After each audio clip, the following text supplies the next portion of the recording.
আসসালামু আলাইকুম, সবাইকে শুভেচ্ছা জানাচ্ছি আজকের বই আলোচনা। আজকে আমরা যে বইটি নিয়ে কথা বলবো একটি কবিতা গ্রন্থ, নির্বাচিত কবিতাবলী, কবি শামসুল আরেফিন। তো আমরা বইটির প্রচ্ছদটি চমৎকার। প্রথমে যেটা আমার ভালো লেগেছে, বইটির প্রচ্ছদ চমৎকার, ফ্রন্টটা অ্যাম্বস করা, এই জন্য হাতে ধরলে মানে একটা স্পর্শ পাওয়া যায়, এবং সবুজ প্রকৃতি, মাঝখানে একটি বড় বৃক্ষ। আমার কাছে ভালো লেগেছে, প্রচ্ছদটি ভালো লেগেছে। প্রচ্ছদটি করা হয়েছে ছাপাগড় গয়েশপুর থেকে, মানে লেখা আছে প্রচ্ছদ ছাপাগড় গয়েশপুর। বইটি প্রকাশনা হয়েছে হরিপত্র প্রকাশনী থেকে। বইটিতে হরিপত্র প্রকাশনী থেকে 2022 বইমেলায় বইটি প্রকাশিত হয়েছে। শামসুল আরেফিনের সব নির্বাচিত কবিতাবলীগুলি দিয়ে এটি মূলত সাজানো হয়েছে। বইটির মূল্য ধরা হয়েছে 200 টাকা। বইটিতে আছে 55টি কবিতা, পেজ নাম্বার 80।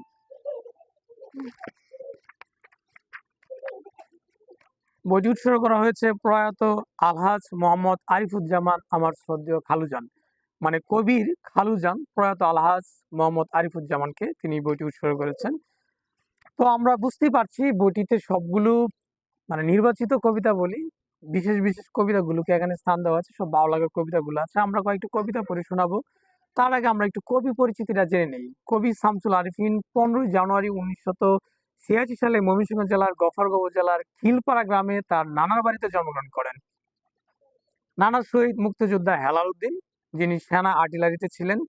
4 এপ্রিল 1971 সালে তিনি মারা যান।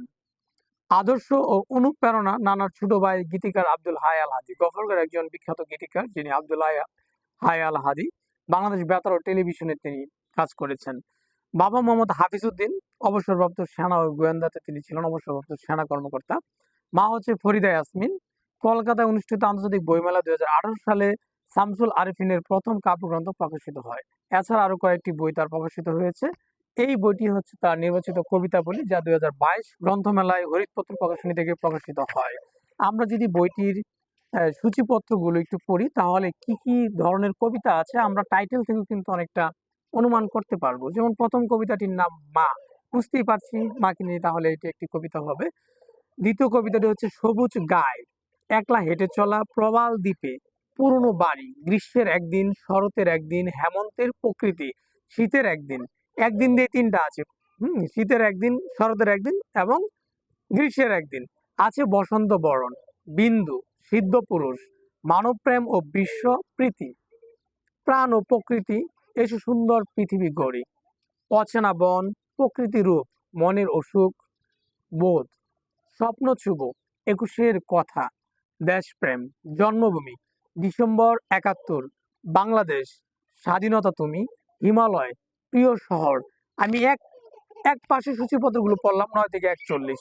এই সবগুলো নাম থেকে আমরা বুঝতে পারছি এখানে দেশপ্রেমের কবিতা আছে, আছে নিজের কিছু স্মৃতিচারণামূলক, মানে পুরনো বাড়ি, প্রবাল দ্বীপ, এগুলো হচ্ছে স্মৃতিচারণামূলক, আর অধিকাংশ দেশপ্রেম আছে, আমাদের দেশের প্রকৃতির কথাও, মানবপ্রেম, বিশ্বপ্রীতি আছে। আমি যদি প্রথম কবিতাটি হচ্ছে মা, সেটা একটু পড়ি, তারপর আমি দ্বিতীয় পাঠ্যসূচিতে যাব। তো প্রথম কবিতাটা একটু পড়ি, মা কবিতা, প্রথম কবিতাটি। মা মণি, তুমি রত্ন প্রদীপ, তুমি আপনজন, তোমার স্নেহের পরশ পেলে স্বর্গসুখ পায় মন। আদর দিয়ে সোহাগ দিয়ে করো তুমি বড়, সকাল সন্ধ্যা বলো তুমি ভালো করে পড়ো। স্বপ্ন দেখাও বড় বড়, মানুষ হতে বলো, থাকতে ভালো শেখাও তুমি, সৎ সঙ্গে চলো। ভালো মন্দ দিক চিনিয়ে জীবন করো শুরু, জীবন গড়ার পথে তুমি শ্রেষ্ঠ শিক্ষাগুরু। অনেক বড় কবিতা, আমি অর্ধেকটা পড়লাম। আমরা বুঝতে পারছি মা আমাদেরকে যে দিক নির্দেশনাগুলো দেন, সেটি আমাদের এখানে কবিতায় আলোকপাত হয়েছে। আরেকটি কবিতা পড়ি, যেটি হচ্ছে প্রথম পাঠ্যসূচির বাম পাশে যে 25টি বা 30টি কবিতা আছে তার থেকে। এখন বসন্ত মাস, আজকে থেকেই সেটা শুরু হচ্ছে। বসন্ত বরণ কবিতাটি একটু পড়ে শোনাই, 20 নম্বর পেজের এই কবিতাটি, বসন্ত বরণ। বসন্ত বরণ, ওই দূর অসুখের বনে শত ফুল ফুটিয়ে যেন লেগেছে আগুন, আজ পহেলা ফাগুন। উচ্ছ্বাস উল্লাস সজীব প্রকৃতি, চারিদিকে পাখিদের গুঞ্জন, কোকিলের মধুর কুহুতানে মুগ্ধ বাঙালির মন। আনন্দের হিল্লোল সারাক্ষণ, প্রাণে জাগে অনুরণ, এসেছে ঋতুরাজ বসন্ত, দক্ষিণা চঞ্চল সমীরণ। অবিরাম মাখা পুষ্পিত রঙে, সরি আবির মাখা পুষ্পিত রঙে প্রকৃতিতে মহা আয়োজন, শিমুল পলাশ কৃষ্ণচূড়ার লালে বাঙালির আজ বসন্ত বরণ। চমৎকার কবিতা। আমরা দ্বিতীয় পেজ পাঠ্যসূচিটা পড়ি।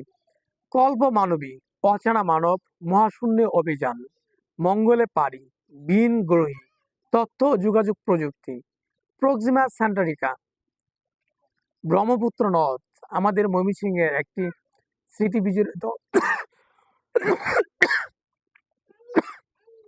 দুঃখিত আমাদের ময়মনসিংহের অধিকাংশ লেখক কবি সাহিত্যিকের একটি স্মৃতি বিজড়িত প্রিয় জায়গা ব্রহ্মপুত্র।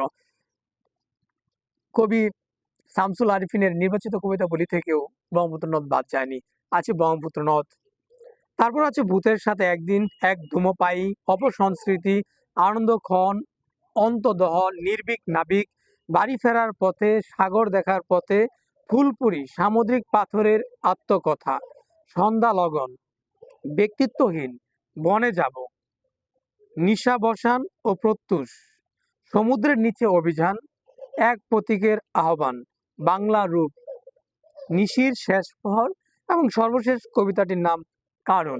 আমরা একটু ব্রহ্মপুত্র নদটা পড়তে চাই, 12 নম্বর পেজের সেই ব্রহ্মপুত্র নদ, যেটা আমাদের স্মৃতি বিজড়িত সকলেরই একটি জায়গা। দেখি কবি শামসুল আরিফিন ব্রহ্মপুত্র নদ নিয়ে কি বলেছেন।